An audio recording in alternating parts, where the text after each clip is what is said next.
So good to see you all again. Uh, for those of you who haven't heard me speak before, my name is Kimberly Rotundo. I worked at Children's Hospital for over 30 years and have left there recently and started my own business. So I'm excited to doing one of my first presentations from my new business. I'm doing diagnostic educational consultations and tutoring, and so I've been a special education teacher even longer than I worked at Cincinnati Children's, but Cincinnati Children's was one of my internships and ended up kind of being my life's work for a long period of time. But today I'd like to talk to you about special education issues.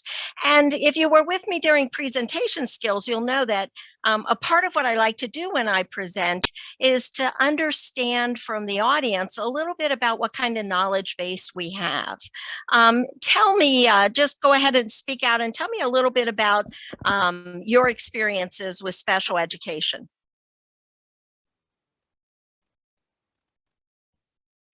I'll go. Sorry. I'll just say my daughter was in special education pretty much from about third grade through high school. So she had an IEP. Yes. And was in special education. Great, yes. Great. And so you can probably chime in and talk about some of the difficulties as well as maybe some of the positives of special education. I'd love to hear your feedback. Anybody else? For me, I'm going to school for school psychology. So we're heavily involved in the special education eligibility process. Oh, definitely. Yeah. In this part of the country, psychologists are some of the key main players in identifying students for special education. So yes. Have you conducted evaluations and qualified or any of the students so far? Yes, I've had experience. Great. Terrific. Yeah. So we'll talk a little bit about some of the evaluation measures, and I'd love to have your input in that as we discuss those, because that's ever evolving. Other people have some experience with special education. I was a classroom teacher. Oh, terrific. What did you teach? Fifth grade math and science. Fifth grade math and science. And so you had some students in special education? Yes. And so you were working with making some modifications or accommodations to support them? Yes. Ah, terrific. Great. Well, glad to have your input too. I worked as a clinical psychology trainee in a school last year. And so sometimes I would work with the school psychologist or the special ed team and sat in on a couple of IEP meetings. So definitely learned a lot there. And then my younger sister is a special ed teacher. So I love hearing about her work from her perspective. Terrific. Terrific. Yeah. Well, let's see what I kind of put together today. What I'd like to do is talk to you about three main areas in the next hour and a half or so that we have. I want to discuss some of the laws and the practices that are currently in the education field, and especially emphasizing those in special education. We'll talk a little bit about that process, like we've sort of talked about in our initial chat, about how children qualify for special education. What are some of the evaluation measures and some of the ways that they can get supports. And then if we have time at the end, we'll just briefly touch on the differences between a clinical evaluation and an educational model to qualify children for eligibility. For those of you who are doing internships or work at Cincinnati Children's, that's more the clinical role, where the education role has a little bit different way of viewing materials. And so it's kind of nice to understand both aspects of that so that you don't get frustrated when the school says, oh, we don't accept that, or this is different than the eligibility that we have. As I've done in the past, I love your comments. Sometimes I'm much of a talker, but interrupt me. Don't wait for a pause. Interrupt me if you have a comment to make or a question to ask. I certainly am open to those kind of things. But let's get started by discussing some of the laws and practices that are currently impacting students who are in the education system. Try and do this over here. There we go. So this is a timeline that I put together because I was a history teacher for a while, and I really like historical timelines. If you didn't know already, the United States didn't mandate compulsory education until 1918. That to me was amazing to realize that it's just been a short period of time where education has been compulsory. Up until today, where we are now under an education law called ESSA, which stands for Every Student Succeeds, the Every Student Succeeds Act, and that's the current education model that's in place for managing education systems now. If we go back from 1918 until the early 1950s, there wasn't a whole lot of things that were going on. School districts were being formed, school buildings were being built, there were curriculums being developed. But in 1954, as a part of what was going on within the country, the Supreme Court decided Brown versus the Board of Education, which was really the first legal bindings that came about to start the Civil Rights Act, to kind of push the Civil Rights Act around. And what that said was, prior to that, in the United States, children of color could be educated in separate settings. They were supposed to be separate but equal. As you might guess, they probably weren't always equal. But Brown versus the Board of Education said, no, we can no longer have that separate but equal. Now everybody has to be served in the same facility. There wasn't a whole lot more that happened until the Civil Rights Act passed in 1964, especially in the South. The South was more resistant to integrating school districts. But in 1964, when the Civil Rights Act passed, that certainly really solidified Brown versus the Board of Education and said, no, children of color must be educated in the same settings and with the same materials that white children were educated. During that period of time, though, I think we were very fortunate in this country to have President Kennedy, the President of the United States, because he had experience in special education. If you know much about the Kennedy family, you'll probably know that he had a younger sister who probably was very mildly cognitively impaired, or at the time called it mental retardation, probably mildly. She actually went to school until 3rd or 4th grade. And at that time, there wasn't special education when she was in school. And so the teacher said, well, she really doesn't need to come back after this. We feel like she's learned all that she's going to learn. And so she was sort of excluded from the education setting. Does anybody know what was the treatment? And there was a medical intervention treatment for mental retardation that occurred in the late 30s, 40s, and early 50s. Anyone know what that treatment was? It was lobotomy. It was lobotomy. Yeah. Yeah. Was that you, James? Yeah, psychology. Yeah. So lobotomy was where they felt like mental retardation occurred in the frontal lobe. We now know that that is not what happens with persons who have cognitive disabilities, but they felt that the frontal lobe was what was involved. And so they actually kind of took like an ice pick or some sort of instrument and sort of scrambled the frontal lobe of the brain, thinking that that would cure mental retardation. And of course, it did just the opposite. President Kennedy's sister, after lobotomy was performed upon her, she lost the ability pretty much to speak, to walk. She lost the ability, she became incontinent, and spent the rest of her life in a nursing home. And I say that we were fortunate to have President Kennedy at that time because he recognized the real disconnect in this country between the education system and how we treated persons with disabilities. There was a book that came out called Christmas in Purgatory. I understand it's out of print now, but if you ever get a chance to see it, it's really a pictured book. And it was a gentleman who went around the country and took pictures of these asylums or these homes where persons with disabilities often lived.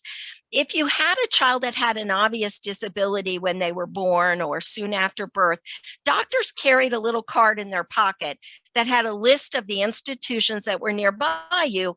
And they would give that to the family and say, go around, visit the institutions, decide which one you want to send your child to. And most of the time, the children were kept there for the entire time of their life because there wasn't facilities, there wasn't school systems. Even in society, there wasn't access to wheelchairs and elevators and things like that that made the life of having a child with a disability in your home as easy as it might be today, or easier as it might be today. And so this book, Christmas in Purgatory, came out, and President Kennedy got a copy of it, and he immediately convened a White House panel of mental retardation. That's what it was called, the White House panel on mental retardation. He convened it in 1962, and he said, we have to do something about this. He said, we've started to address the problem with segregation in the schools of children with color. Now we've got to make sure that there's a place for children with disabilities in the education system. And he really instigated that whole kind of movement that in 1973 led to the passing of the Rehabilitation Act. This act is the act that gives us supports for students with disabilities before there was an IEP. There was a section called Section 504 of this law that said that students with disabilities had to be provided the accommodations so that they had access and opportunity to go into the schools and to receive educational supports. This Rehabilitation Act in 1990 was passed as the Americans with Disabilities Act. And many of you, I'm sure, know all of the wonderful things that came about based on that law that was passed. In between 1973 and 1990, in 1975, which was actually the first year I became involved in special education, parents of children with disabilities started saying, you know, you're letting our children go into these school systems, but the education that they're getting is not necessarily appropriate to them. It's not giving them the kind of things that they need to live successfully in society. And so the Education for All Handicapped Children Act was passed. And we'll talk a little bit more about how these two acts are still in place today. The Education for All Handicapped Children Act has now been renamed as the Individuals with Disabilities Education Act, or IDEA. And these two laws are primarily the laws that support not just traditional students, but students with disabilities. There are a couple of other things that happened after the passing of those two instrumental laws. We had No Child Left Behind, which we'll talk a little bit more too.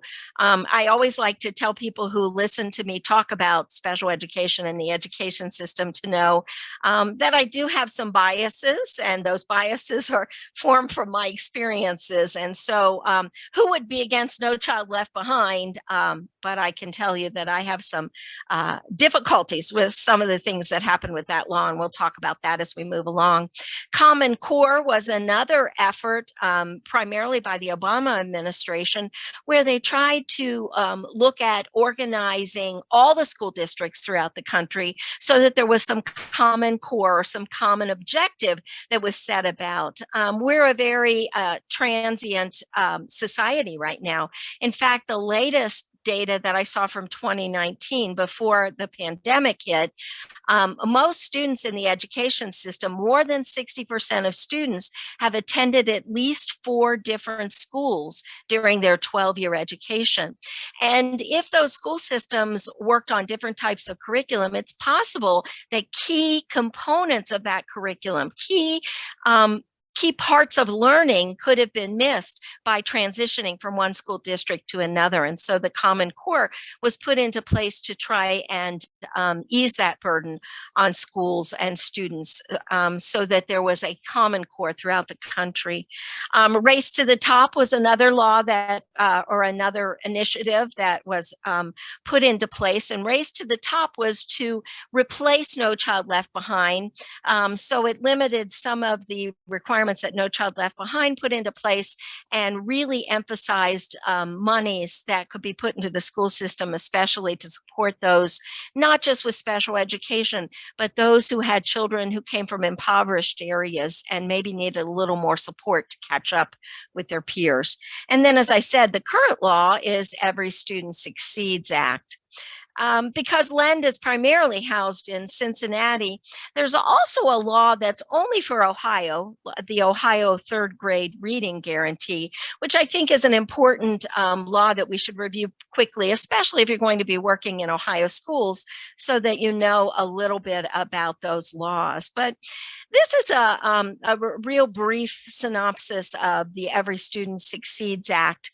And what that act did was it tried to, I'm sorry about that, I'm having trouble here with trying to get things working here. What it tried to do was to make more directed funding. So ESSA sets it up to where school districts get more directed funding and more flexibility in the way that they fund not only special education, but all kinds of education initiatives that are put out throughout the country. More of a direct loop from the federal government that goes back to the states and to the school districts. Some other things that ESSA really emphasizes are additional professional development and increased research and development of materials such as assistive technology and other materials that help students that may need alternative methods of instructional methodology. Some of the other things that ESSA did was it really started emphasizing the fact that there is a much lower graduation rate, especially in school districts that are in impoverished areas or lower socioeconomic areas. And so what ESSA did was made it more accountability, but also provided more resources and more education and training for staff to allow for these lower performing schools to be able to have some additional supports.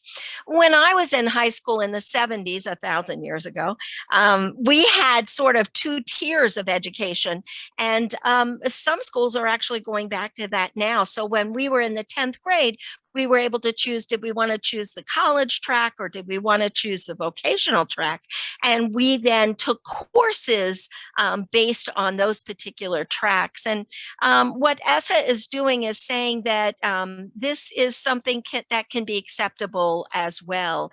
What No Child Left Behind did was assumed that every student who goes through high school is going to go on to college. And so the curriculums were put into place to prepare students for college education.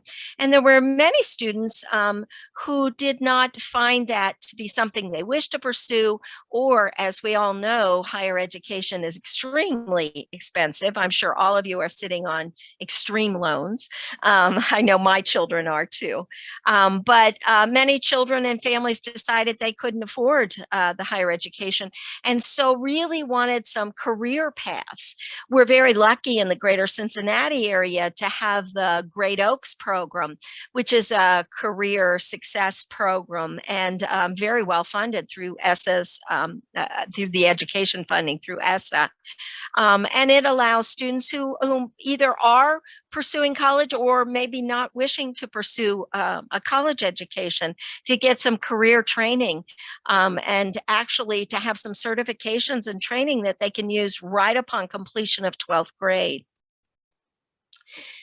One of the things ESSA also tried to do was to look at the overrepresentation of so many students that are identified for special education, especially students who live in socioeconomically deprived areas, and ethnic groups of students who are often found eligible for special education at a higher rate than white students.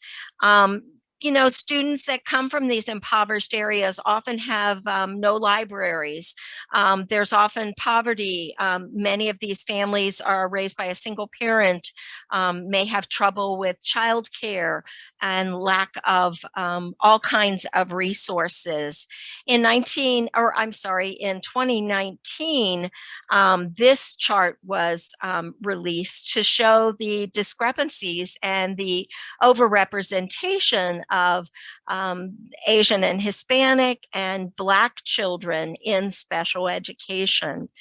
If you look back at the very early parts of the chat, I listed 4 or 5 different resources that I'm going to go over that weren't included in the PowerPoint that will be shared with you on Canvas. And I think that Steph is going to try and put those resources in a handout for you as well. But there are a couple of areas that if you want more information in policy and advocacy regarding the disparity of educational resources, especially for children of color, you might want to go to the Council for Exceptional Children. This is a professional organization that most of us in special education are a part of. And it has a wonderful policy and advocacy part of their website that may provide you with a lot more information regarding this topic and how you and your discipline might be able to assist in working on this area. There's also a lot of racial disparities in instruction in special education. There's a very small number of persons of color and even smaller number of men represented and men of color represented in special education. Even though there's a high incidence, as you can tell by the chart here, there's a high incidence of students of color in special education, but there are very few persons that are teaching in those racial categories.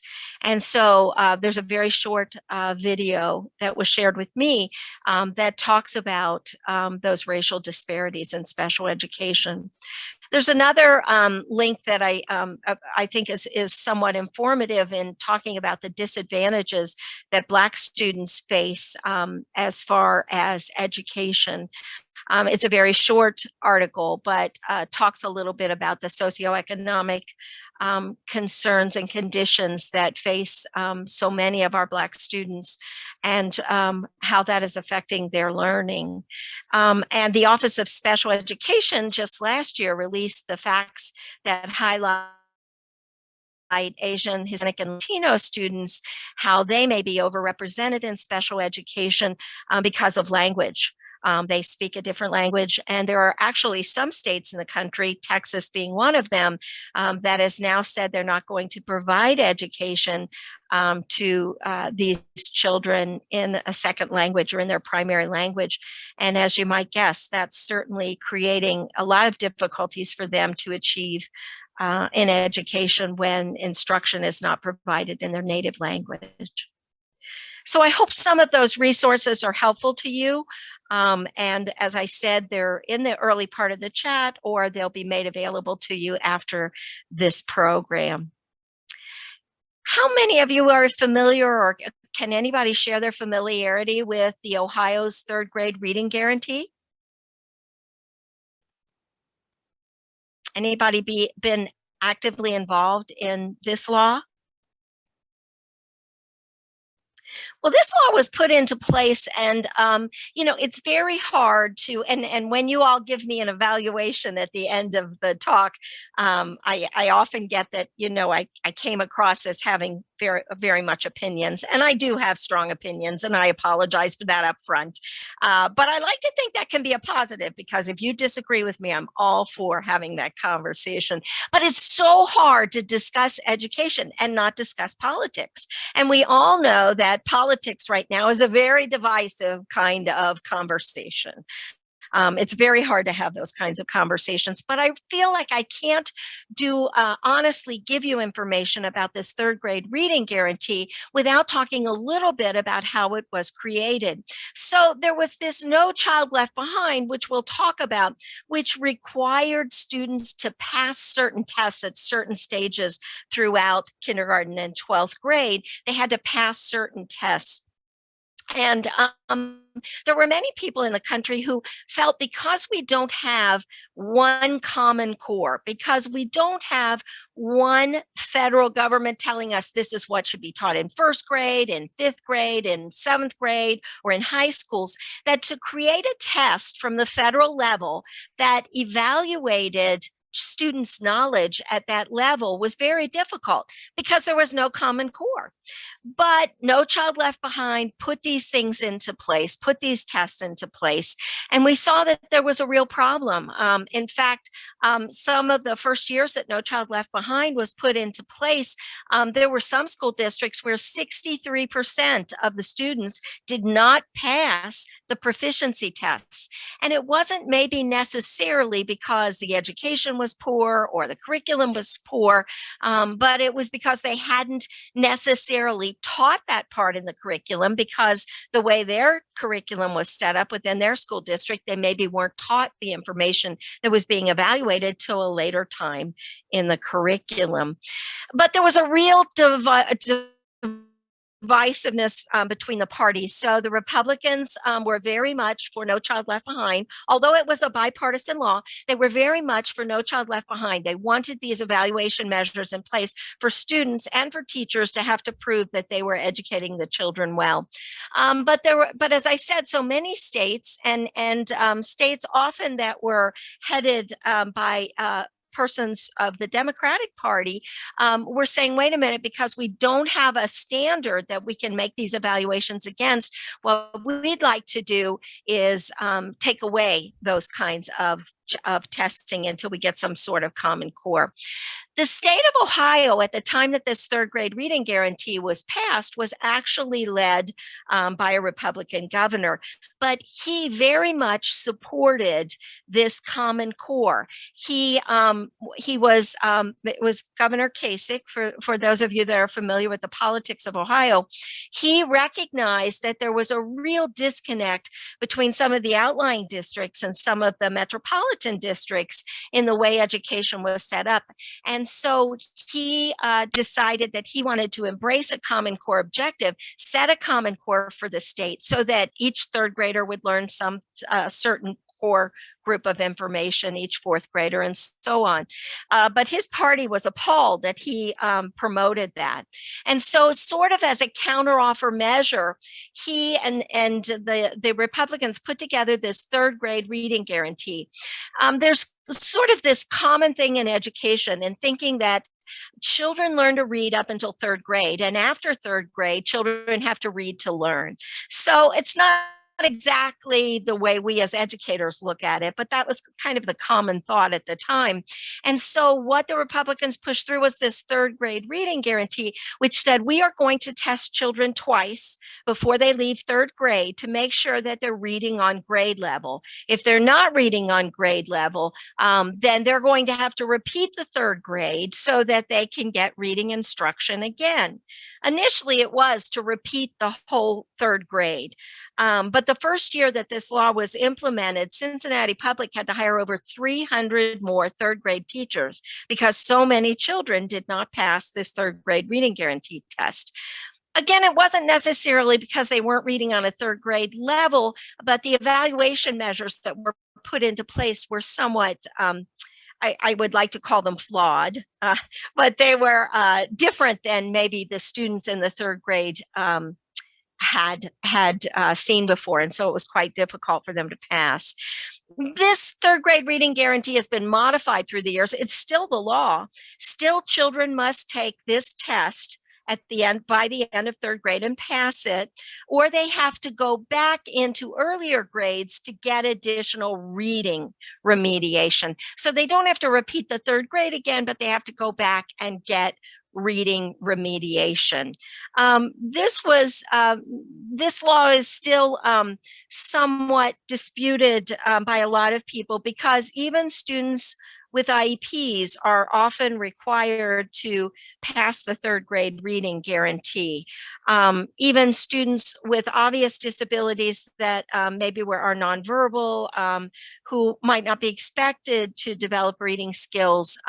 There's only a small number of them, 3 to 5% of the school population can be waived from taking this third grade reading guarantee test.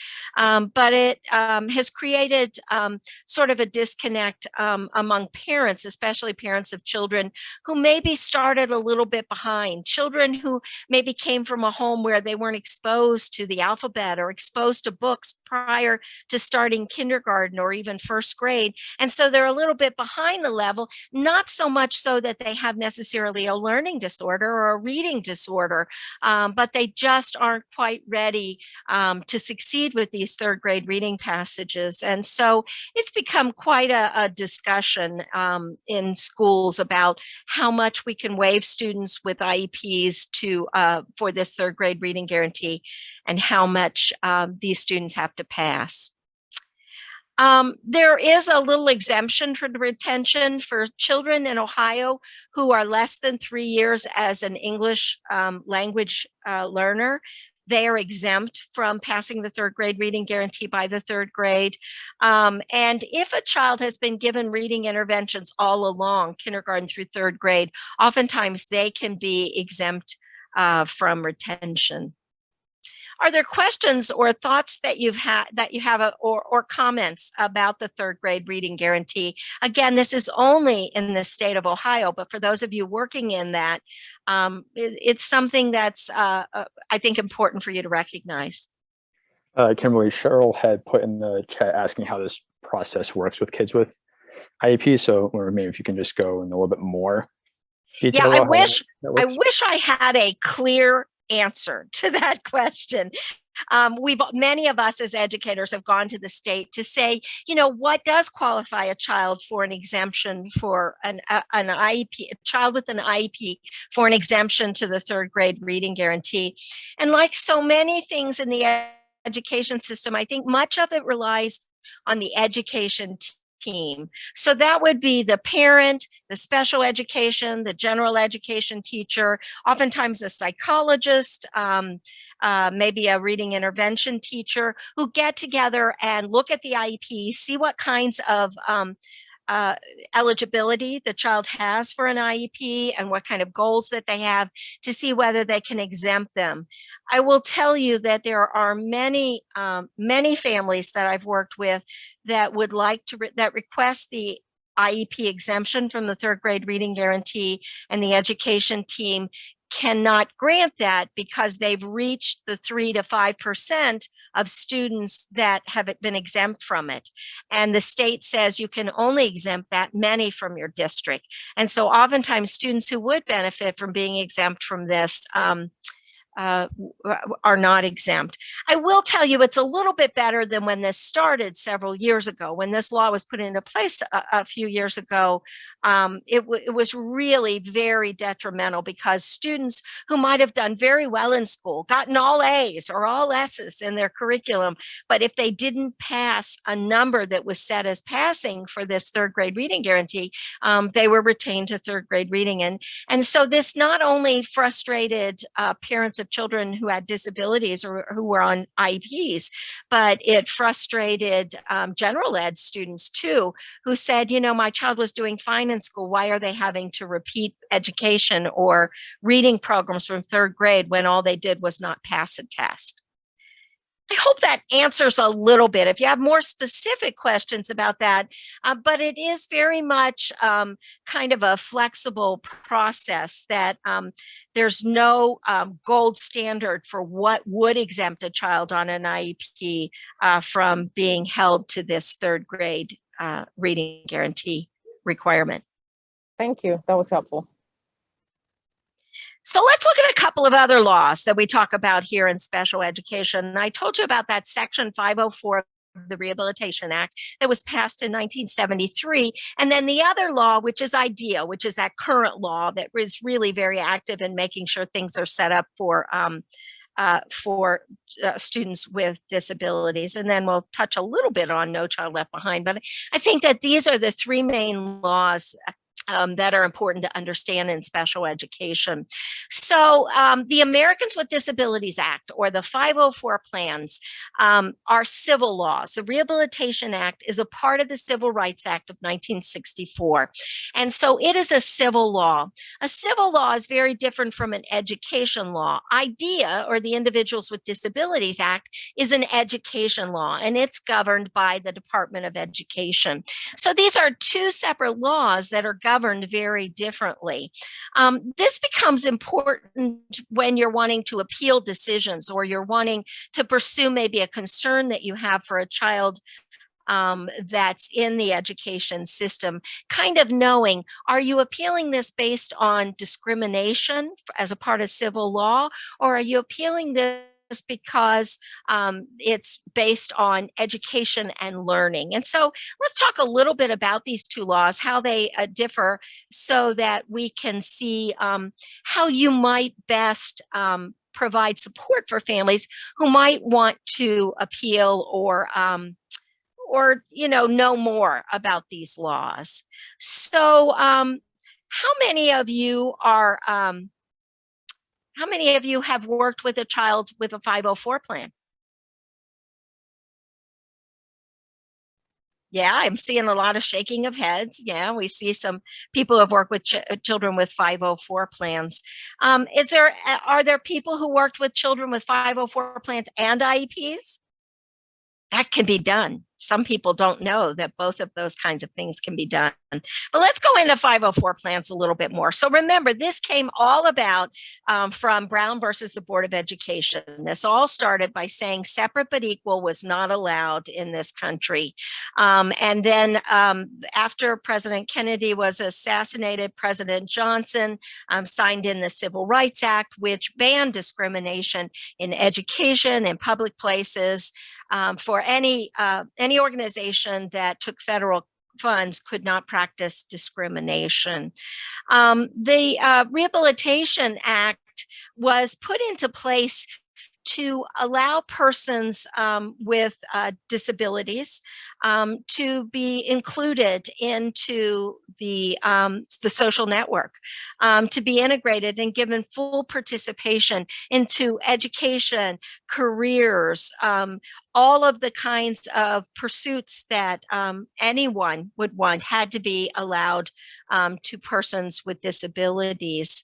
And so what the Section 504, what the Rehabilitation Act does, or the American with Disabilities Act does, is it identifies modifications and accommodations. Those are two separate things, but it identifies those kinds of things that allow a student access and opportunity to education, to public education. So some of the things that might be included in a 504 plan would be including making sure that there were wheelchair ramps for a child that was in a wheelchair, that there's an extra set of textbooks for children who might have ADHD and have difficulty organizing materials, to children who need an environment due to allergies, a peanut-free environment. But the overarching principle of 504 plans is to allow access and opportunity, equal access and equal opportunity to these things. 504 plans are a little different than IEPs. While some schools may have a form that they use, there is no statewide form that you are required to use to implement a 504 plan for a student that needs some accommodation or modification. This is a sample one that's provided from the Office of Civil Rights. And what it says is that there needs to be some documentation that talks about what is the area of difficulty or the area that needs to be accommodated or modified for this student. What is the accommodation? And usually who is going to be responsible for making sure that those accommodations are put in place and carried out? In 1990, the Americans with Disabilities Act really broadened the description of disabilities. Disabilities now can apply to anyone with a physical or a mental impairment that affects their ability to perform normal daily activities. So it's very open. So unlike what we're going to talk about in IEPs, where you have to have a specific eligibility to get the kinds of services that you need, the Americans with Disabilities Act has a very broad definition of disability, and makes sure that students can have access and opportunity to education. I'm going to go back here for just a second and tell you a little quick story that I tell that talks a little bit about this, that may go beyond the whole area that you might perceive as disability. Both of my daughters were born with a foot abnormality. Our physical therapists can probably tell, physical therapists can tell us more about it, but they had something called Island's disease, which affects the growth plate of the foot and the ankles. And so when my children were growing up, they were in casts more often than they were not in casts for their feet. My oldest daughter wanted to go to medical school. And so in our school district, she had no problems learning. She was very strong in learning, did very well. But in our school district, they had a STEM program, STEM meaning science and technology program, that was available, that students could take a test to see if they could be entered into that program. My daughter took the test, and, you know, being the proud mama that I am, she scored second highest ever on that test. I have to be proud about that. So when she got accepted into that program, she had to take a bus to that particular school. That program was held in a school that was built in the late 1930s. It was a 6-story school building, and most of the science activities were up on the 6th floor because it didn't have a good fire program, and so it was safer to have all of the equipment up on the 6th floor. Of course, being built in the 30s, it did not have an elevator to it. When my daughter got off the bus the very first day of going to the STEM program, she was actually in 2 casts. She had 2 casts on each feet, and she was on walking crutches. When she started getting off the bus, the principal of this STEM program came down the stairs and went out to the bus and told the bus driver, you know, put her back on the bus, take her back to the high school. She can't come here because we have no way to get her up and down to the program that she's going to do. So she can't come to this school. My daughter, back then we didn't have cell phones, so she couldn't call me during the day. But when she got home and got off the bus and I said, how was STEM? Tell me everything. Tell me what you're learning. And she told me that she had been denied access to the STEM program because she was in her 2 casts. I actually talked to my daughter about this not too long ago, and she said on the bus ride over to the high school, she was trying to peel away her casts so that she could take them off so that they would take her back and allow her to go to the STEM program. What the Americans with Disabilities Act did was said, my daughter could not be denied access to that. Yes, it might take her a little bit longer to get to the 6th floor. She might need some more assistance. There might need to be some other things done. But the Americans with Disabilities Act and 504 plans says that if she meets the requirements to go to that program, then that program has to be made accessible to her. I tell you that story because you may be working with students that aren't necessarily in special education, but maybe they fall and break their arm, or they break their leg, or maybe they play sports and get some sort of a brain injury and need to have some modifications done during a period of time while they're in recovery. These children qualify for 504 plans. So for those of you working in that areas, physical therapy, occupational therapy, and maybe counseling and school services, recognize that 504 plans are not just for children with cognitive impairments or with eligibility for special education, but they can be persons who have minor injuries that need some accommodations and modifications during the period of time that they're recovering. I'm going to take a quick breath here and say, are there questions that you have regarding this 504 plan or Americans with Disabilities Act? Or comments? Were many of you aware that children who maybe had a broken bone could qualify for a 504 plan? Were you all aware of that? If not, I hope that you are now, because schools are becoming more and more informed. In the state of Ohio, we're very fortunate that there is a huge booklet called the Accommodations and Modification Booklet. If you go on the Ohio Department of Education, there's a booklet that tells all the accommodations and modifications that have been approved by the Office of Education. And you'll see many of them are in there for students not with any kind of cognitive disorder or learning disorder, but persons with physical disabilities who might need accommodations and modifications.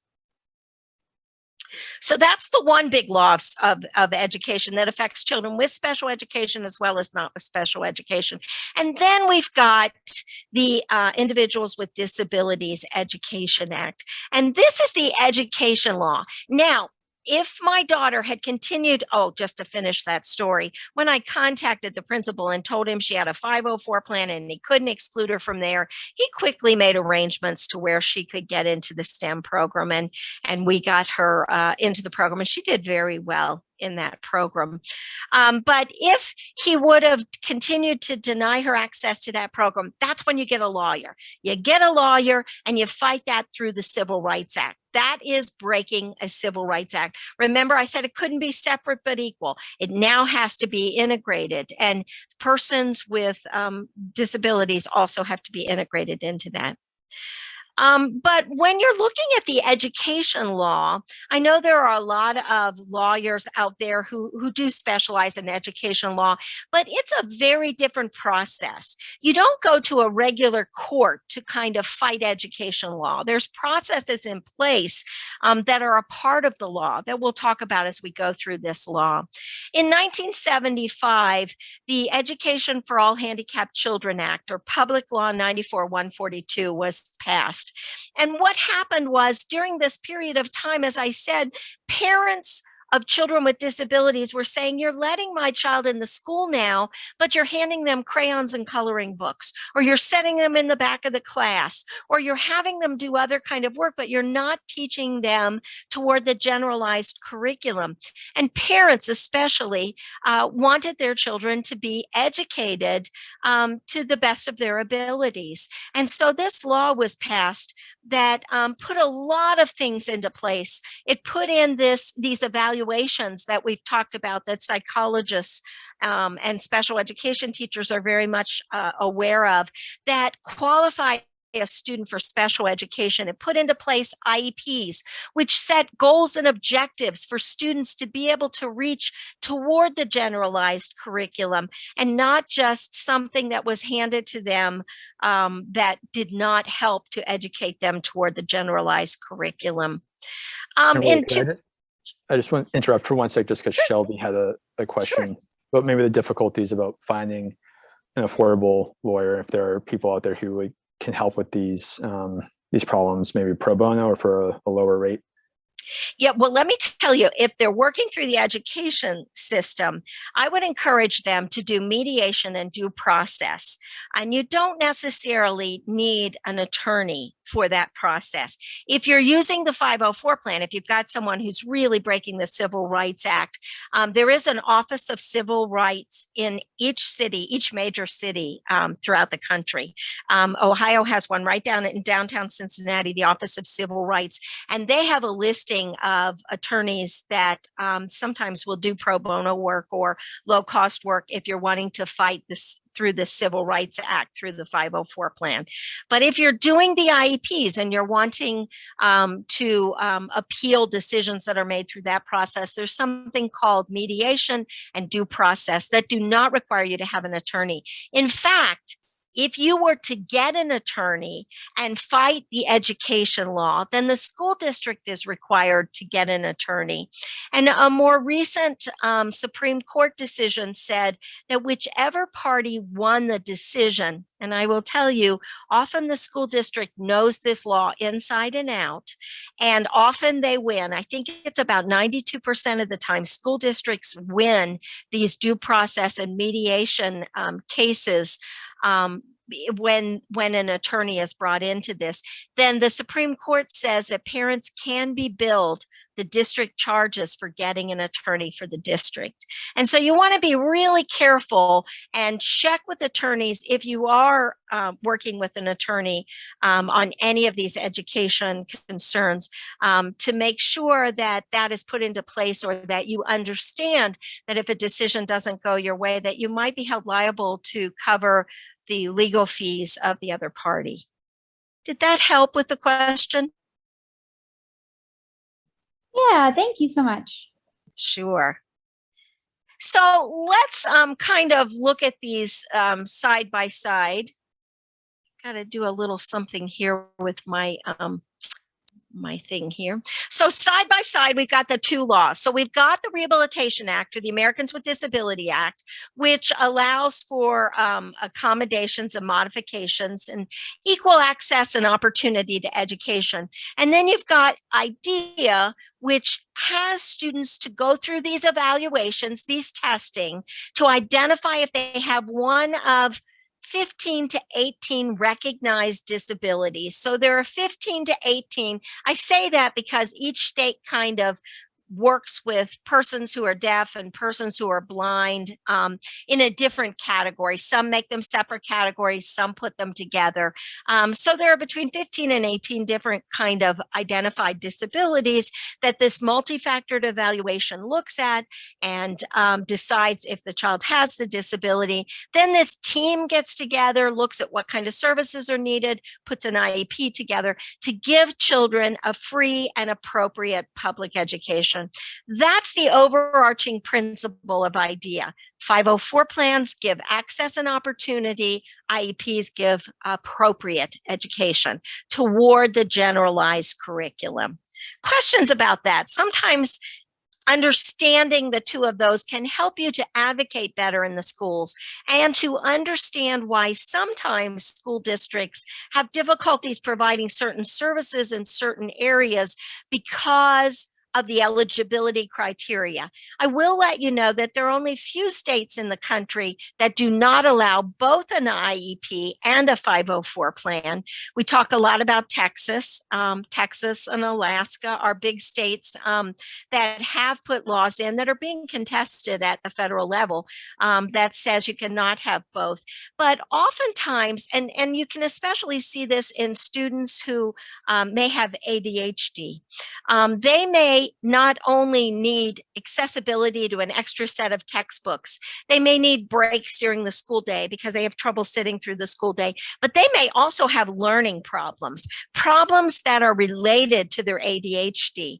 And they may need an IEP and a 504 plan to best accommodate them and give them the supports they need to be able to access the general curriculum.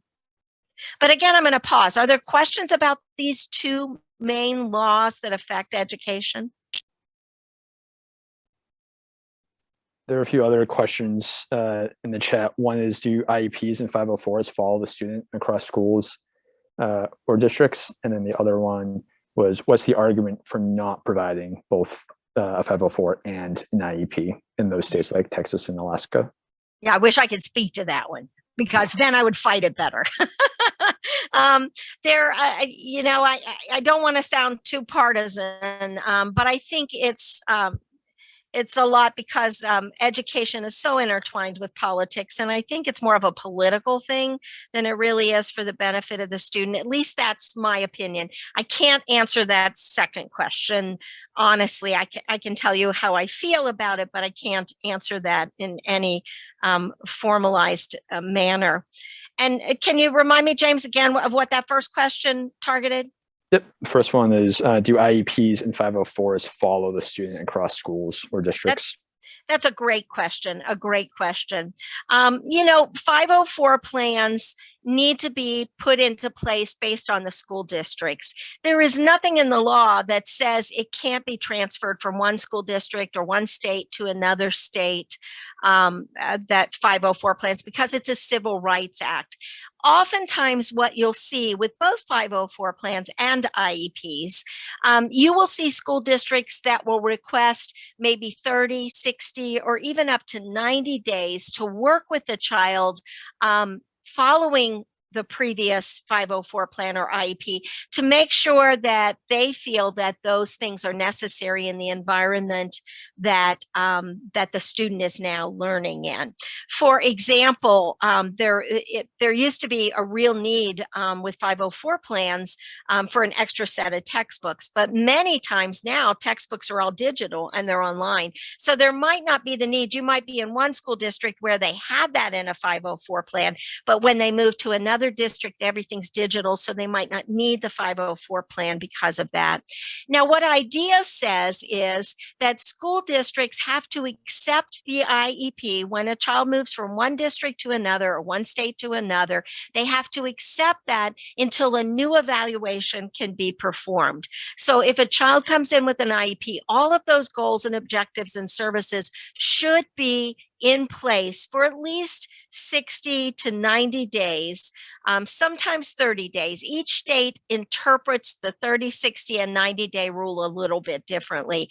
In the state of Ohio, they're given 60 days to be able to do their own evaluations. They don't have to necessarily go back and do a whole multi-factored evaluation, but to do an evaluation to make sure that the goals and objectives are the ones that that school is now going to carry over and follow through. So yes, this is really important with children with IEPs who are within the foster care system. If you are working with a lot of children or you know a lot of children that are in the foster care system, there's a whole manual on the Ohio Department of Education website that talks about the new laws that were just passed that are going to support children in the foster care system, especially those who have IEPs, to make sure that the services that they were getting are services that can be maintained across the service providers, no matter where they are within the system. And sometimes foster care children can be moved around quite quickly. They don't have benefit to that 30 days or 60 days. And so if you're working with children in foster care, I strongly encourage you to access those materials. They're relatively new, and I'm not super proficient at all of the understandings of them, but maybe some of our social workers are. But those are things that are now put into place to make sure they can carry them from one district or one school to another. And there's another question in the chat about what systems are in place to help parents learn this information and learn their children's rights. Yes. So any child who is being tested for a disability under the Individuals with Disability Education Act is given a booklet. The booklet's about 35 pages long. It used to be called Whose Idea Is This? Every state has a different manual that they give to parents, and it walks them through what the process will be. I will tell you that many of us that are in the education system and that work in literacy will tell you that the reading level of some of those materials is much higher than what the federal government says materials should be written at a 6th grade or below reading level. And most of the materials that review this process are written more on a 9th to 12th grade reading level. So it could be that parents may have challenges with the materials that they're given regarding their rights and responsibilities for an IEP. I will also tell you that a part of the law that's written into the law is that school districts have to ask parents in every meeting, and even prior to the meeting and following the meeting, if they have questions regarding their child's rights or regarding the appeal process that they may have. I will tell you it's not foolproof. There are many families who do not understand these laws and principles, especially related to civil rights, to the Rehabilitation Act. and Section 504. That's why I do a similar kind of talk for a lot of the doctors that are going through orthopedics. I really think that those orthopedic physicians need to really institute 504 plans for children who have broken bones or surgeries to correct spinal fusions or those sorts of things. And I will tell you that very few people have a lot of knowledge in what 504 plans can do for these children. But the IEP has a process in place. It's not foolproof. It has to be administered within the language that the child speaks, with the exception of the state of Texas. And Texas has taken away the materials that are in a second language. But if you go on the Ohio Department of Education website and look for the rights and responsibilities for getting your child special educations or IEPs, you'll see it's written in a multitude of other languages. Other comments or questions? Kimberly's the dot. Just saying, I know my daughter's had IEP. She didn't have a 504, but I do know, like, I'm in Boone County, Kentucky, and I was questioning things on the IEP. So when she was transitioning into high school, I contacted the Point or the ARC of Northern Kentucky. At the time, they did have a free service. You could send them your IEP and they would look over it for you and give you suggestions of what to bring up in the meeting. Then if you wanted them to come to the meeting, then they would charge you. I don't know if they still do that. But I do know I have a friend who works in Kenton County who's a special ed teacher, and she looked at my daughter's IEP back then, and she literally asked me, how did you get all this stuff for your daughter? I'm like, what do you mean? She goes, we couldn't give her all those accommodations in Kenton County. We couldn't touch all those minutes that you're getting in Boone County. And it was also due to funding and what the school district is doing with that funding for where they put it. So there's another issue there. There is an issue. Let me tell you, the federal law addresses that. I'm going to tell you, you're exactly right. And I know I see that every time I go and work with students, not just in Kentucky, but in Ohio too, where school districts will say, I'm sorry, we don't have that. The federal law, the Individuals with Disability Education Act, says funding has nothing to do with those services. So school districts have to be very careful when they tell you that. And I sit in school meetings all the time with families. That's a part of the business that I've created now, is to go with families to these school meetings. If school districts say that, right away, I send up this little red flag and I say, you all know that that's breaking federal law, that we now have something on our plate that says you can't tell us you don't have monies to be able to give this. If it's found by the education team to be required by the student to achieve to their potential, then it has to be administered. Now, I will tell you, being a special education teacher for many years, that puts us in a really awkward situation, because we may know that a certain program or a certain service would be very beneficial to a student because of all of our years of teaching those students. But then we have to sit in this meeting with the principal and the psychologist and the district people, and we have to walk that fine line between advocating for our families and the students and keeping our jobs. So it's a system that I think is very much flawed. I've personally, ever since the beginning of this system, where school districts had the right to make the determinations for IEPs for the students that are in their system, I've often fought and said, we should do this like we do mediation, where another school district should look at the evaluation, look at the IEP, and determine what kind of services are necessary without knowing what that district has available. And then I think it would be a more equitable situation where we'd really meet the needs of the students. But this has been fought and fought and fought, and it is not accepted. I also want to tell you the ARC still does offer those services. And if you're in the Ohio, there's something called the State Support Team. If you're not familiar with them, you'd want to go to the Ohio Department of Education website and type in State Support Team. There are 13 of them throughout the state of Ohio. The ARCs are very similar. The ARCs are set up in various cities throughout Kentucky.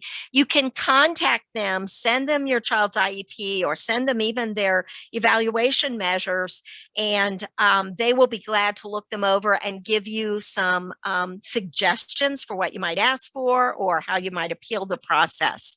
And in some districts, they do go at no or limited charge with you to those meetings. Thanks, Donna. That was very helpful. You're welcome. Anything else on there, James? Nope, no more questions in the chat. Looking pretty good. Hey, James, what is the time? It is 2:07. Thank you. I can't see everything on my screen. In fact, I think what I'm going to do is I'm just going to, I love to be able to see your faces. I think I'm just going to pull this down here. So I just want to reinforce what I've done before, is that 504 plans are governed under the Office of Civil Rights, and IEPs are governed by the Department of Education. I've talked a lot about how politics influence education. There is something called the 10th Amendment, and the 10th Amendment is something that a lot of people use when they want to talk about why Common Core is not, Common Core objectives are not legally binding. 10th Amendment said that the United States can't make a thing that crosses all states, that say that is applicable in all states. This is actually going on in the Supreme Court, a fight using the 10th Amendment right now about immunizations for COVID.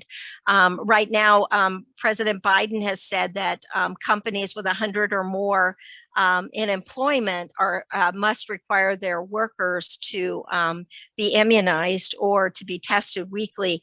And the Supreme Court is actually hearing this now, and the Counter Act is saying the 10th Amendment bans the federal government from saying that those things can be put into place. States want to have their own sovereignty to determine whether that is an issue or not. So that's actually going on right now as we speak. But I want to talk to you a little bit about why Common Core could be helpful to students with disabilities as well as all students.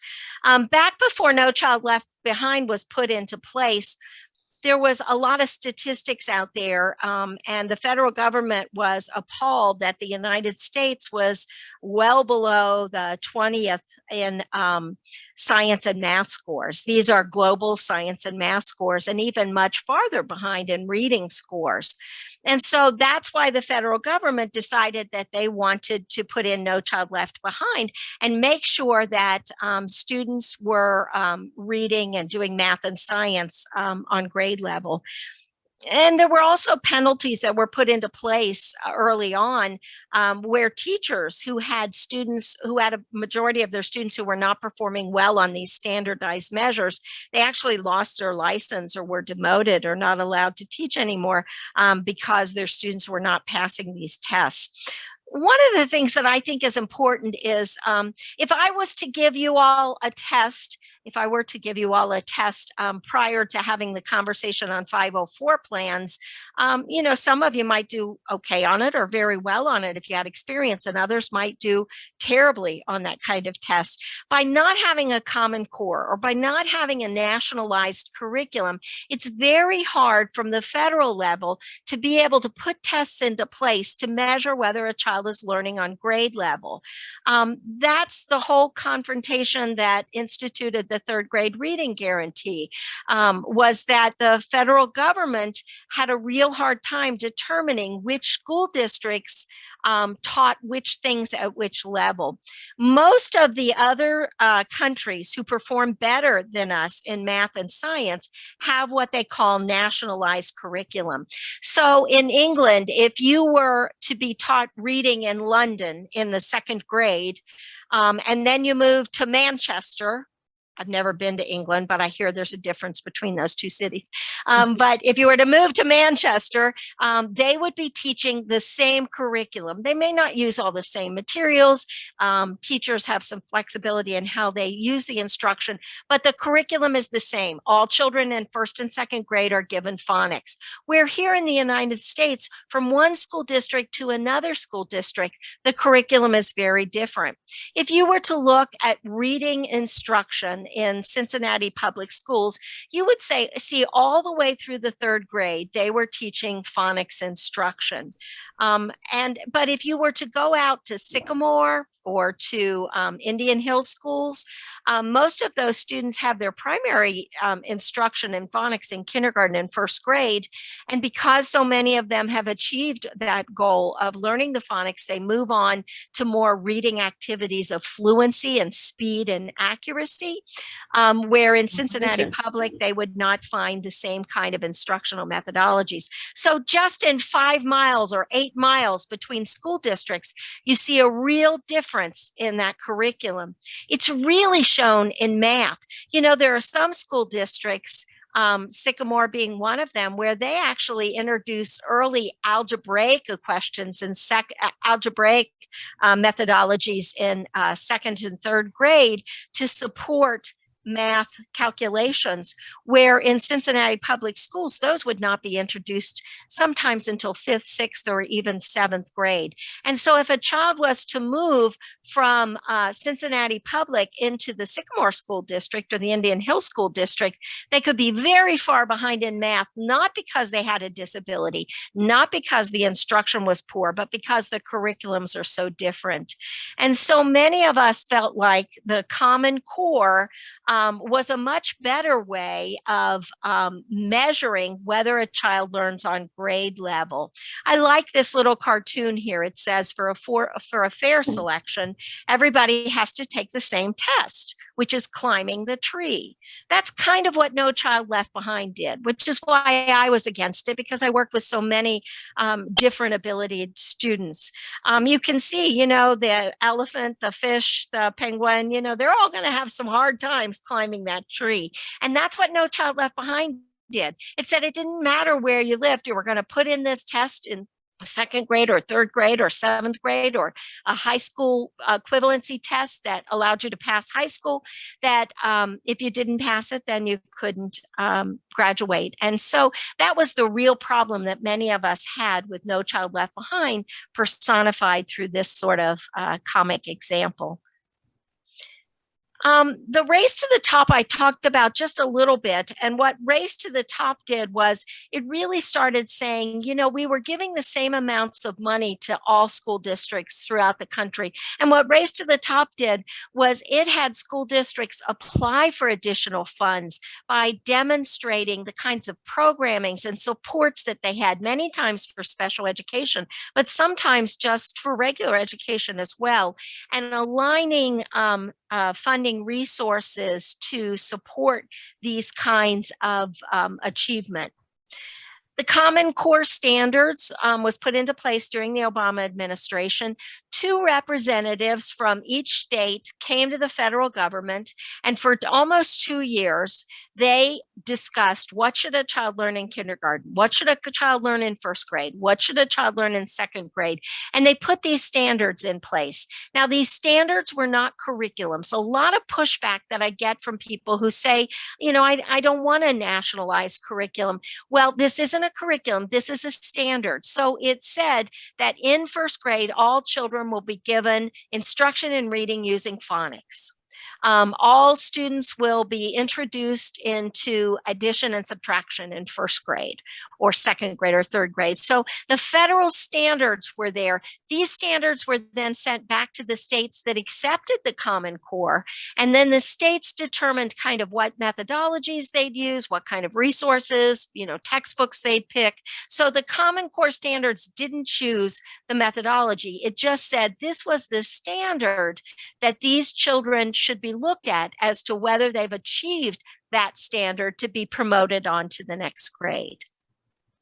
Are there questions about Common Core standards? Because I think it's important for you to recognize what these standards are so that you can understand when you're looking at children with IEPs, why sometimes the IEP goals may not necessarily reflect the student specifically, but will reflect the standard that is put in place for that grade level and then modified to how that student should be able to attain that standard.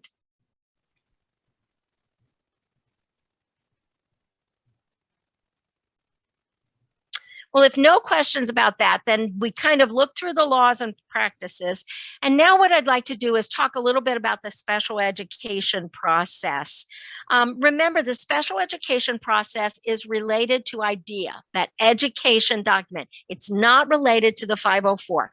A 504 plan only requires a medical diagnosis to say that the child has a physical disability, a mental disability, some sort of disability that's documented by a physician to where they can get accommodations and modifications. But IEPs are very much different. IDEA says that you have to have this evaluation to see if you qualify for those disabilities we talked about. You know, when I gave this talk several years ago, I didn't talk about this RTI, or response to intervention, but RTI is a big part of special education process now. So what we found, and this really came about because we were looking at the disparities of education across the socioeconomic disparities that were seen in the school systems. We were looking at these numbers where we were seeing that there were many children in areas like Cincinnati Public Schools who has a high percentage of children from lower socioeconomic areas or impoverished areas living in poverty that were being identified for special education. And so and it's very expensive to run these multi-factored evaluations. So our psychologists will tell you that to qualify a child for special education, they have to do an IQ test. Educators have to do curriculum measures or academic measures. Speech has to do a language evaluation. If a child has any kind of physical or sensory kind of difficulty, OT and PT have to do evaluations. So there are all these disciplines that are involved in putting together this multi-factored evaluation. The most inexpensive multi-factored evaluation usually costs a school district around $6,000, but it can be as much as $12,000 to $15,000 to conduct this multi-factored evaluations. Well, you know, school districts are given money based on per students, per pupil.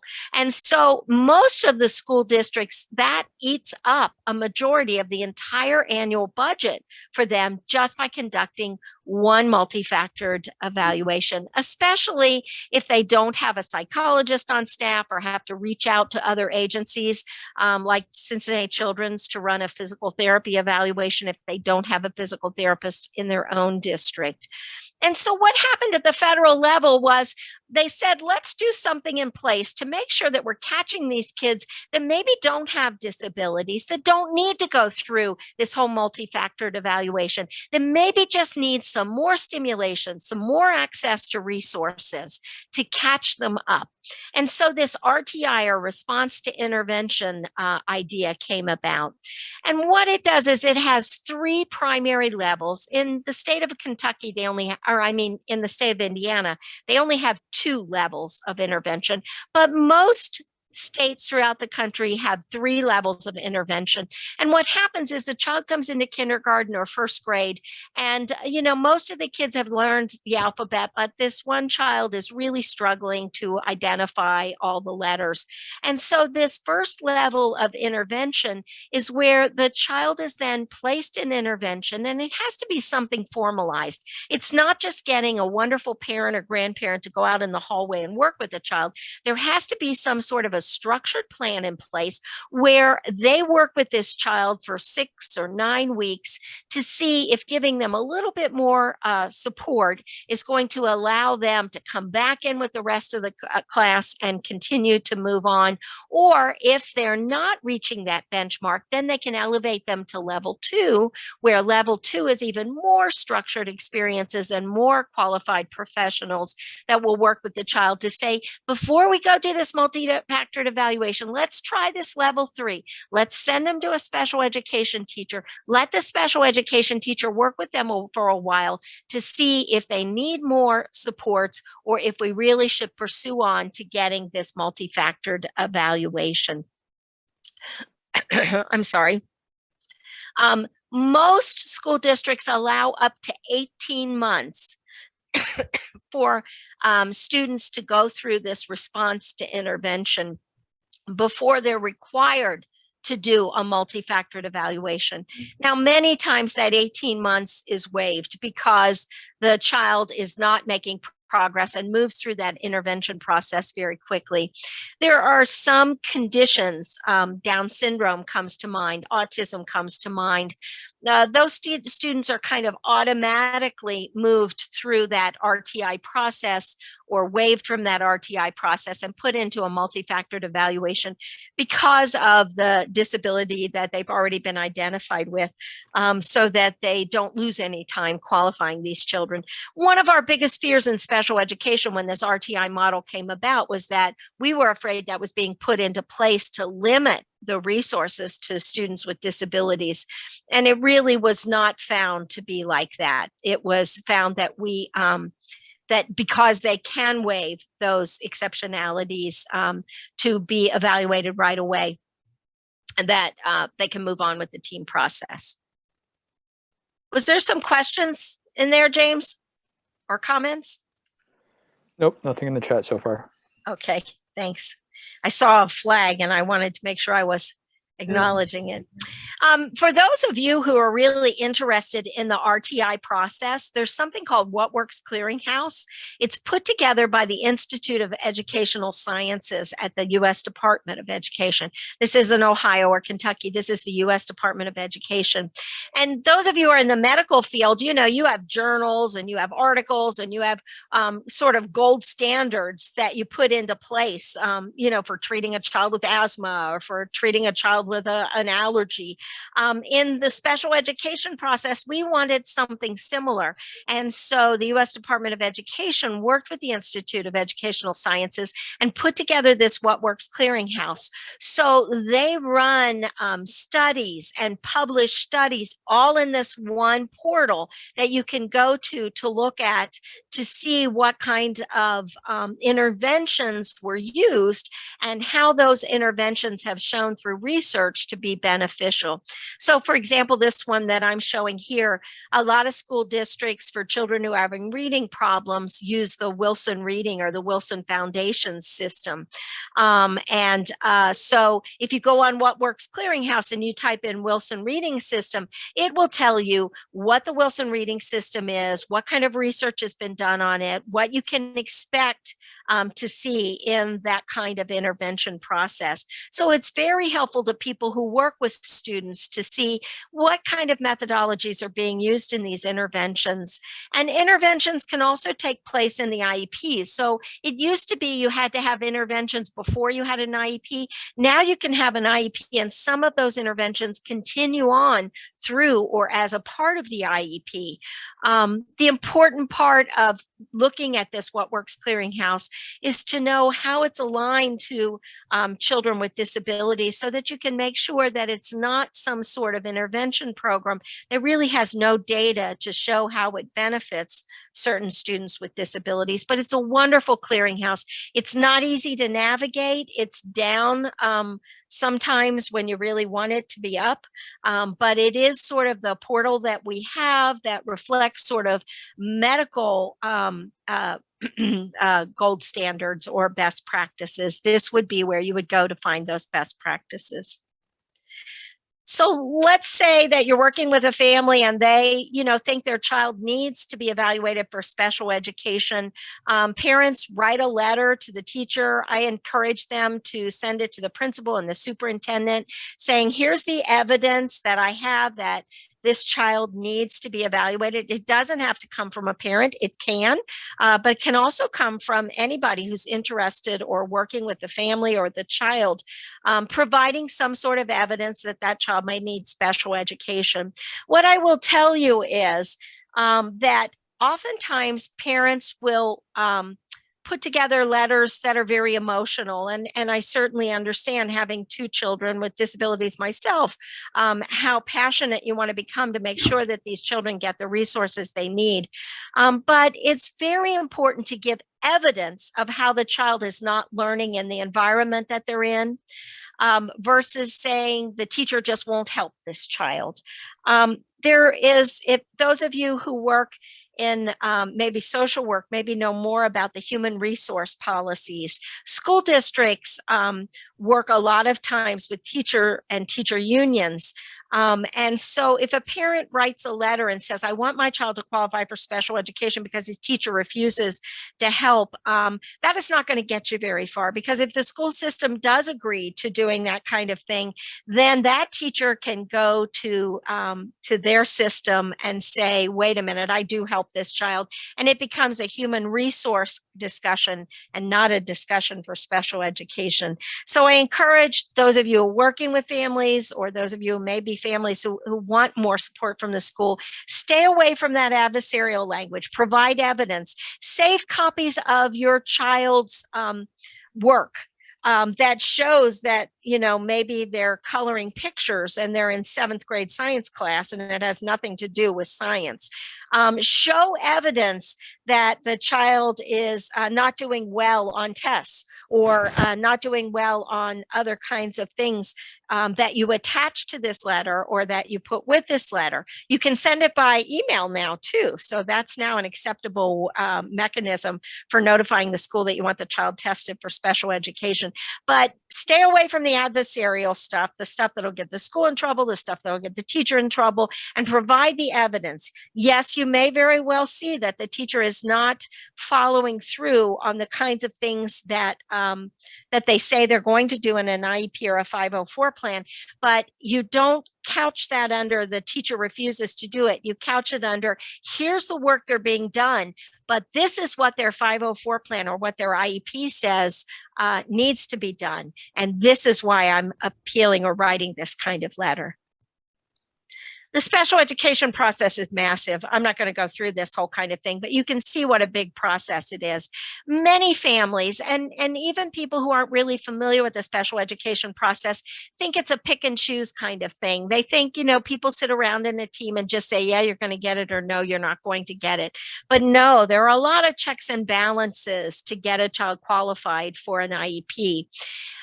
There are federal laws that say there is a time frame that you have to go through to check all these boxes, to get all these evaluations done. What I will tell families is I get a lot of frustration from families or people who work with families who say, they've already exceeded their 30-day limit or their 60-day limit to qualify my child.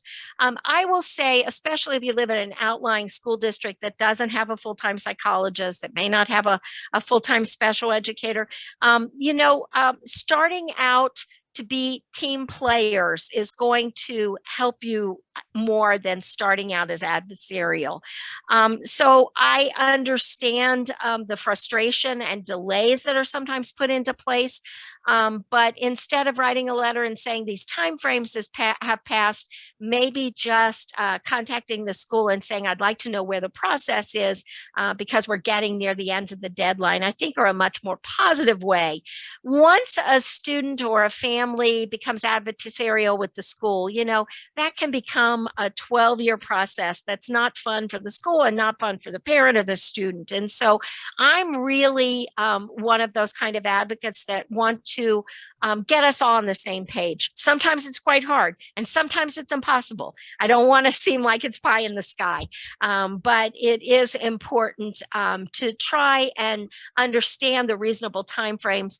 That's especially true now during COVID. A lot of children who were on IEPs maybe also had health conditions, especially before there were immunizations for school-age children, who could not come to school to get their physical therapy or their occupational therapy. They couldn't get those sort of things. And it was frustrating to families. It was frustrating to the therapists to be able to give these kinds of things during the pandemic. And so there's been a lot of leeway and flexibility in those things right now because of the pandemic. And I would say, the more that we can work together on resolving these difficulties, the better it is for everyone. I talked a little bit about what the multi-factor evaluation is. They call them MFEs in Kentucky. In Ohio, they call the MFE, or the multi-factor evaluation, an evaluation team report. So when you're working with a child, if you want to see what that main evaluation that qualified a child for an IEP, what it was consisted of and how that child performed, you want to ask for a copy of the MFE if you're in Kentucky and Indiana, or the ETR if you're in Ohio. Independent evaluations are allowed for families. You know, sometimes a school district will say, we don't see a need to test a child. We don't agree that the child needs this. And so parents can go and get an independent evaluation, which is a part of what my private business now offers. You can do that if the district refuses to evaluate. If the evaluation was incomplete, say that you wanted an evaluation of a child's handwriting and a physical therapist or an occupational therapist was not a part of the evaluation, you can request an independent evaluation at that time. Or if you disagree with the conclusions, the process, the qualifications of the people who conducted the multifactored evaluation, all those kinds of things can allow you to get an independent evaluation. Many school districts will cover the cost of an independent evaluation if it meets one of these 3 criteria.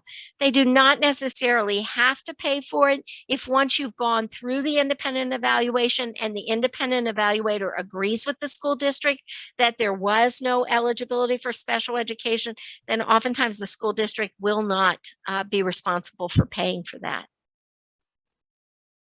I talked about those 15 or 18 different categories.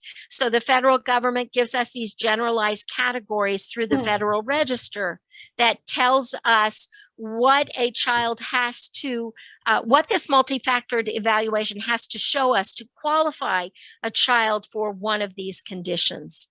Was there a comment that I missed? Or somebody wanted to say something? So here are the listing from the Federal Register of how they break things down. And as I said, it's not just one decision. All of these things, if you go to the Federal Register, it will tell you this is what a child has to demonstrate to qualify to be learning disabled, or to qualify to have autism, or a traumatic brain injury, or a hearing impairment, or a speech and language or communication disorder. All those kinds of things are laid out in the Federal Register. And then if you go on the state website where you're working, it also breaks out each one of these disability categories and tells you what is the criteria for getting a child an IEP with these kinds of eligibility requirements. So if you're working with a child and you really want to investigate those kind of things prior to the multifactored evaluation or following the multifactored evaluation to make sure it was conducted in a way that you feel it captured all of the child's strengths and weaknesses, you'll want to look at both of these documents. So because a child goes to Cincinnati Children's and gets a diagnosis of autism, does that mean they're automatically going to get educational services? And no, it does not. Because as we talked about at the very beginning, you know, the clinical evaluations and the educational evaluations can be quite different. So a child can qualify as being a person with autism, with characteristics of autism, but that autism may not affect their learning. And so to get an IEP, what you have to have is something that affects educational performance. This has been very confusing to a lot of families, especially families with autism or families who have a child who has a speech sound disorder. Sometimes families will say, you know, my child's in 6th grade, still can't produce their S's or their T's, and yet the school district won't give them an IEP.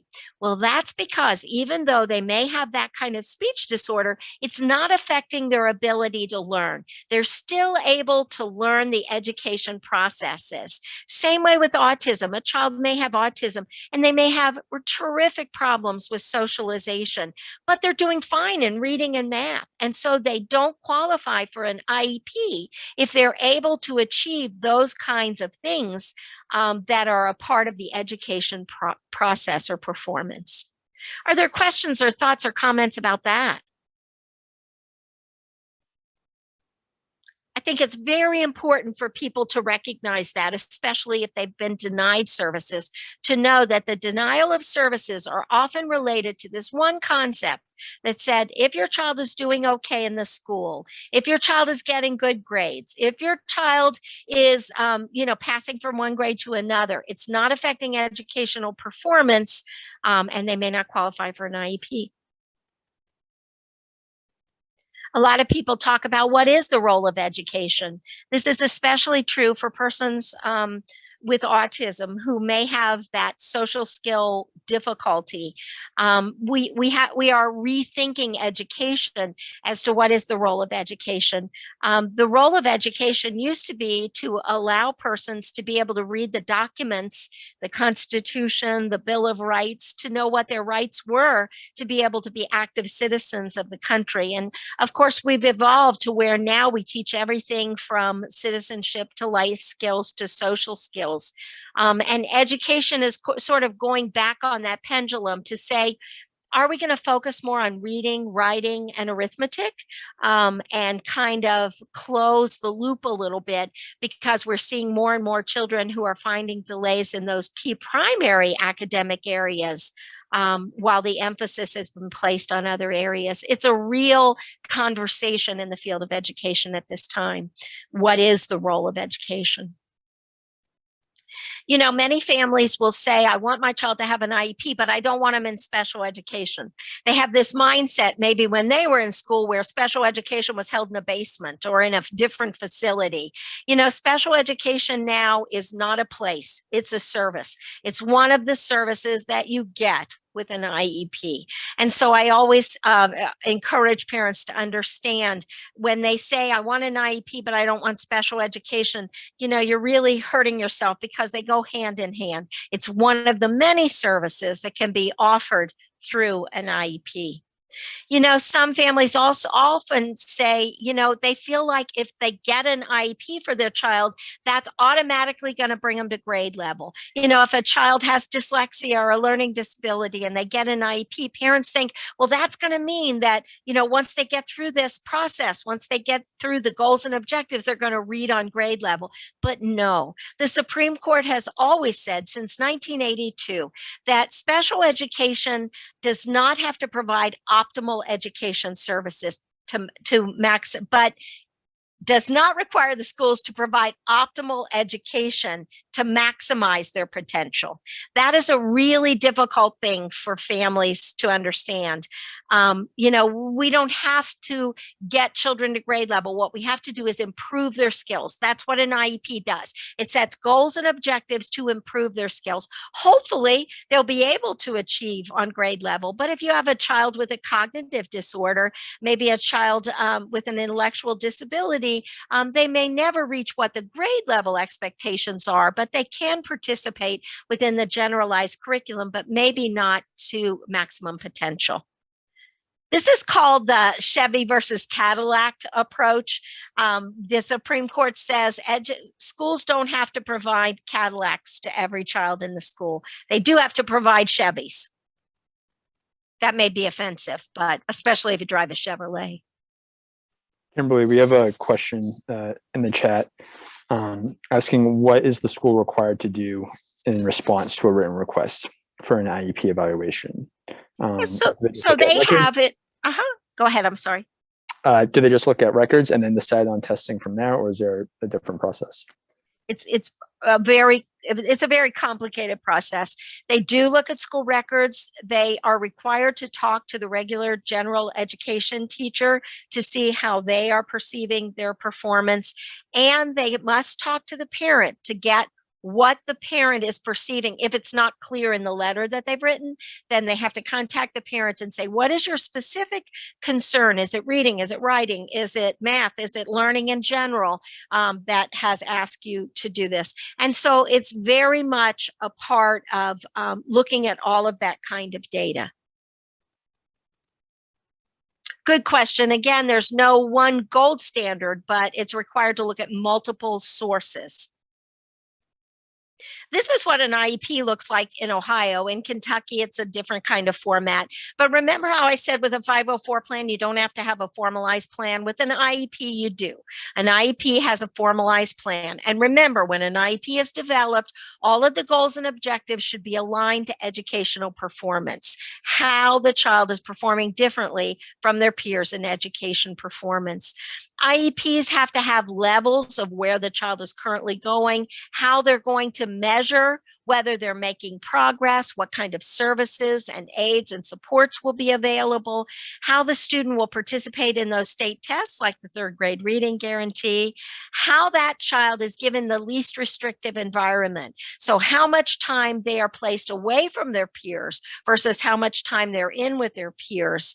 And at age 14 and above, there has to be some kind of formalized plan put into place that will help the child transition from school services onwards to whatever is next in life once they finish their education system.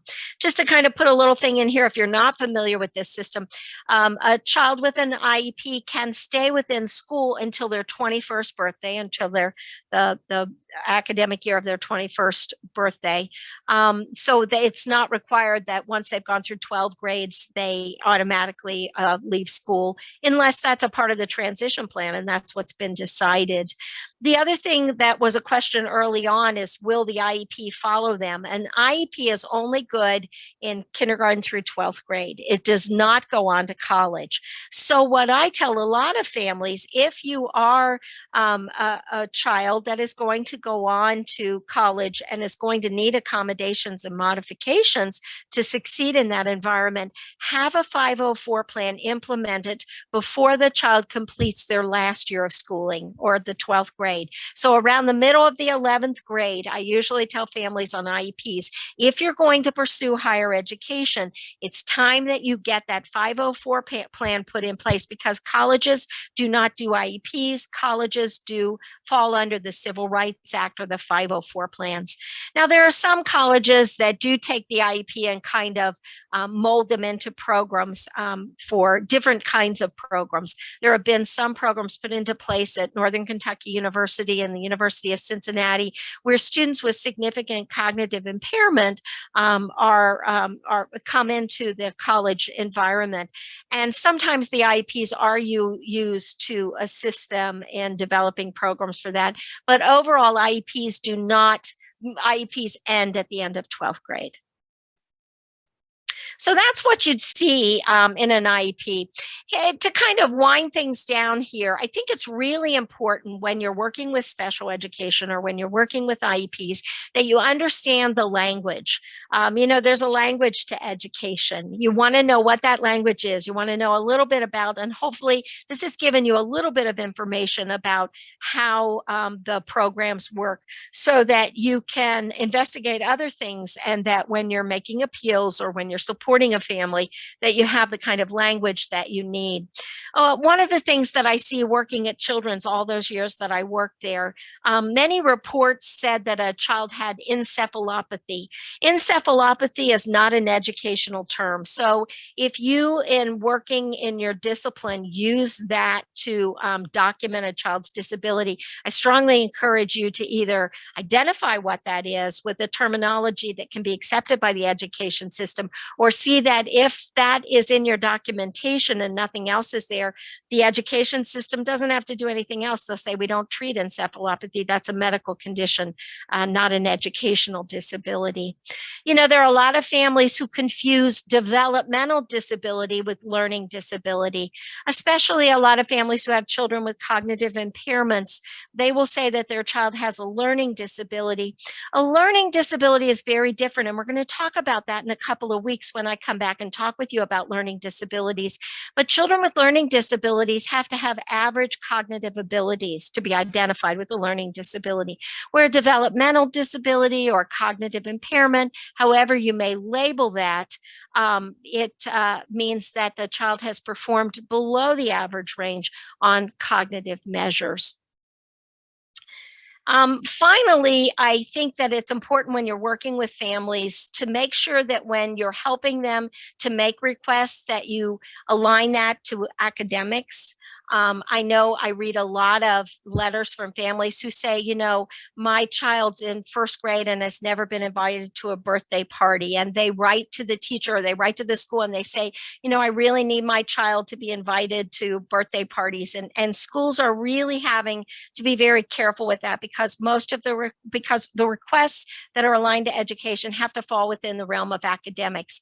And so what I will tell a lot of families when their children maybe have social difficulties is that you can align it to academics. You can say when children are working in groups on math problems, or when they're reading in reading groups, my child is excluded because they have poor social skills or difficulties with social interactions. That's one way that you can get the school system to include objectives and goals in IEPs that address things that may fall somewhat beyond academics, but also influence academics. Also, use that What Works Clearinghouse. If you go to an education meeting and they say, I don't know how to teach a child with a cognitive impairment how to read, What Works Clearinghouse gives you all that kind of information. I'd be appalled if a school district said that to you, but in the past, I've actually heard people say that. Finally, we talked a little bit about mediation and due process. Remember, those are the ways that you appeal problems that you have with IEPs. You don't necessarily need a lawyer for those kind of things. If you do get a lawyer, make sure you understand your responsibilities as far as if your appeal is denied, at what responsibility you have paying for the legal fees for the school. There's a wonderful Disabilities Rights of Ohio.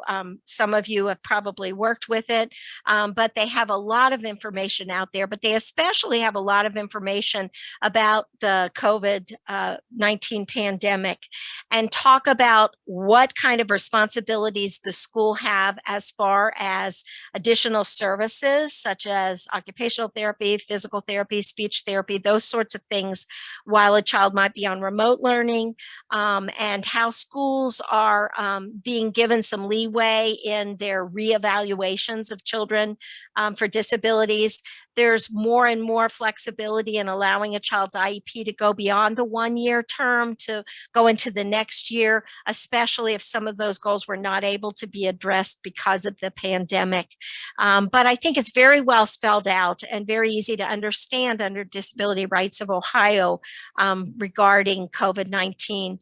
There isn't that same sort of resource in Kentucky, but I think using this one and kind of adapting it to your conversations in Kentucky can be very helpful as well.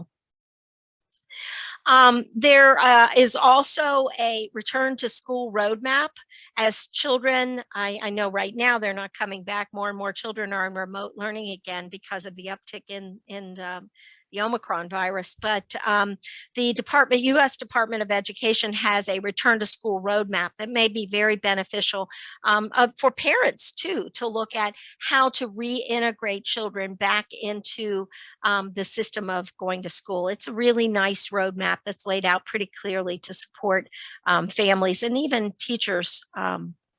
If you're needing more information about the services in your state, you all have a copy of this program, and the Guide to Parent Rights for Ohio and the Procedural Safeguards for Kentucky. Here are the websites where you can get that information. That's that 35 to 50 page kind of document that I say isn't necessarily written in easy to understand language, but it does give you the kind of information that you might need to be able to help navigate families through the special education process.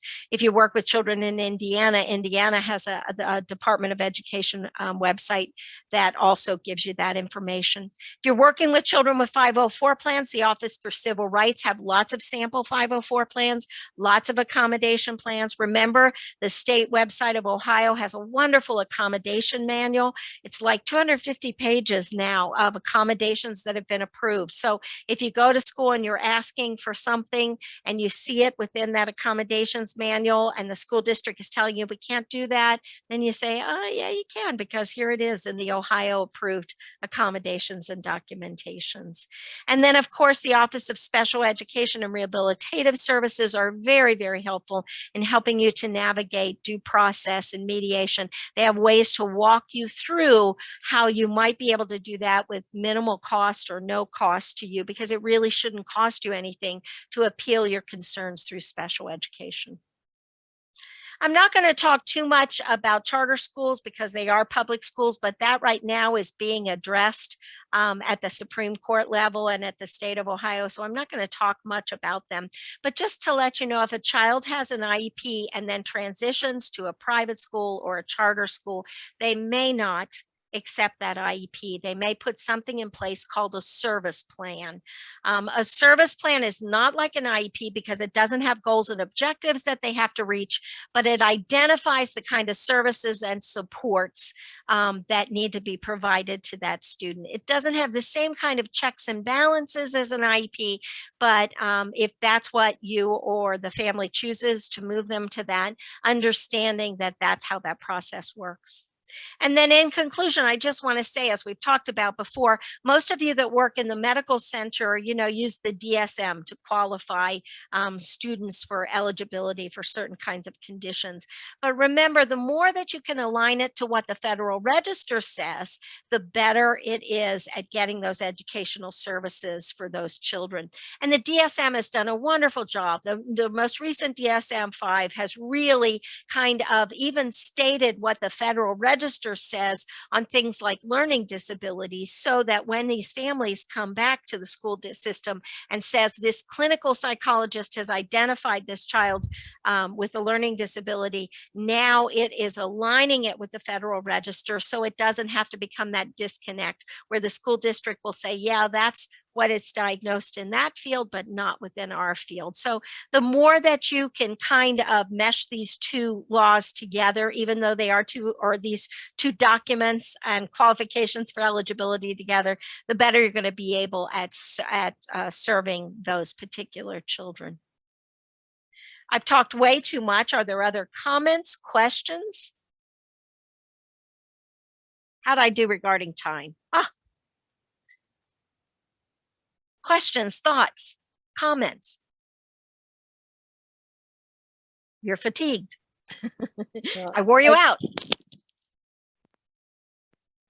Comment. I was listening to, all of what you were saying and thinking about what families go through. I have a granddaughter, and we had the roughest, most difficult time through one major school system.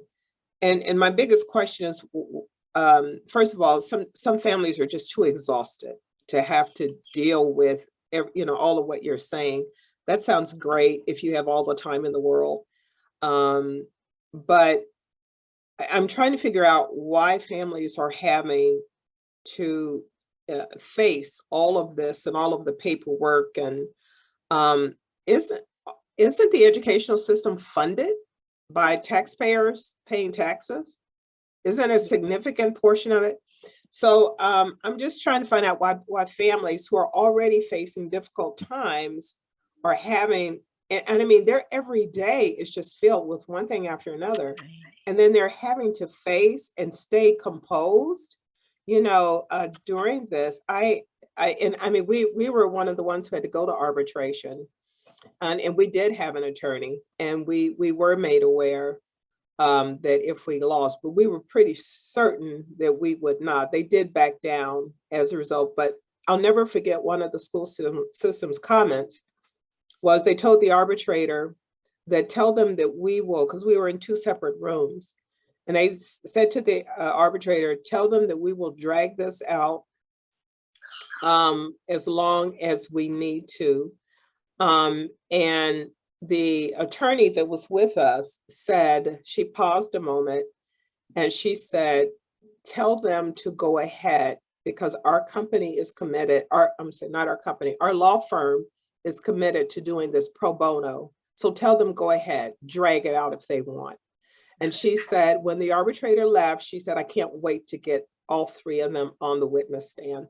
So, but do you see what it took? And then I am from the medical healthcare perspective. So I'm thinking, what impact does this have on my daughter? As a nurse, I knew how to counter this and all this stress, but I'm thinking of how families, the ripple effect of then it impacts because of the stress level on the caregivers and on the families who are trying to handle and face all of this? Well, you Because make ultimately- some very good comments, very good comments. And I think a lot of us that have worked in the field of education have talked about that for a long time. There's this huge paper trail that you have to do that's required by the federal government to get those federal funds, to get the matching funds. All of those kinds of things are things that the school system has to put in place, things, checks and balances. But I agree with you. There's a lot of responsibility on families. Now, I'm going to play devil's advocate here, Patricia, because you said you were in the medical field. I will tell you that I have a child that doesn't have a learning problem, but has a significant medical condition. And I will tell you the fights I've had to go through with the medical professional to get them to give me a referral to gastrointestinal because they are not finding. So I think it's all of the systems, and I don't want to speak for social work, but maybe social works can speak up and say all the systems have these difficult challenges to them. And I've been very frustrated with the medical profession who doesn't sometimes want to make referrals onto things. And so I agree with you. I think the education system does have a lot of negatives to it, and a lot of emphasis is put on families to navigate this very challenging system. But I would think that that's in a lot of organized kind of activities too. Social work, am I out of bounds by saying? No, I agree. I think it's Every- nice to have social work in the healthcare field, and I wish we had more social work support in the field of education.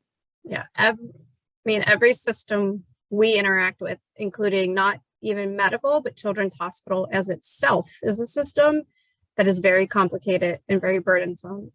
And if you don't know how to write it or who to contact or what to ask for, I have a nurse practitioner friend who's trying to get somebody referred to DDP just today. And she's like, apparently I wrote it wrong. We look at it. What did I write so wrong? Can you help me fix it? Because he really seems like he's appropriate for DDBP. So unless you've got those connections, systems are difficult. And most systems involve school involves probably more, but most systems involve a lot of paperwork, and it's often the family's responsibility to put it all together. And I apologize on behalf of my profession for what this has done, but I will tell you, special educators in general do not approve of all the kinds of things that families have to do. And oftentimes the special educator is the person that sits at the table and does try to give some support to the family. But the pushback of that, and you may have heard this by a teacher who would say, I'd love to go and fight for this on your behalf, but they might not sign my contract again next year if I do it. So it's this double-edged, triple-edged sword thing of trying to navigating systems. And I agree with you. The education system is very complex. And I hope that today's presentation, as servicey as it was able to give you some information that will allow you to kind of help and navigate those systems more effectively. Other comments or questions? Yeah, this is Jason here. So as somebody who's gone through special education and then went to school with a lot of special education teachers and for my master's in cultural foundation of education, and then dealing with a lot of systems, this does seem like the way that, and I'm sure it's always been like this in some ways, but it seems to have gone more and more to this sort of everybody for themselves, depersonalized sort of systems that sort of are more about maintaining the systems themselves than always necessarily helping the people within the systems. Not that they're not trying to in some ways help the people within the systems, but there is this sort of bottleneck effect of who fits into the system and who doesn't, and putting a lot of work on the people who are asking for help overburdeningly, and sort of the goal is to keep the system sort of together. So I think it creates a lot of, even if you know some people, then it's still such a franchise system where you how much somebody only goes so far, and that's why I think I'm so happy that each of you are involved in the LEND program, because I really think the LEND program is one of the first steps to try and address that, or to bring it to people's attention about these kinds of systems and how to navigate these systems. And the education that you're getting, the wealth of materials and education that you're getting through this program, I think is going to help not just you to help navigate those systems, but help the systems themselves to see how complicated they are. I know Yeah. I'm running late on time. I really appreciate your time and attention. Stephanie knows how to get in touch with me if you have specific questions.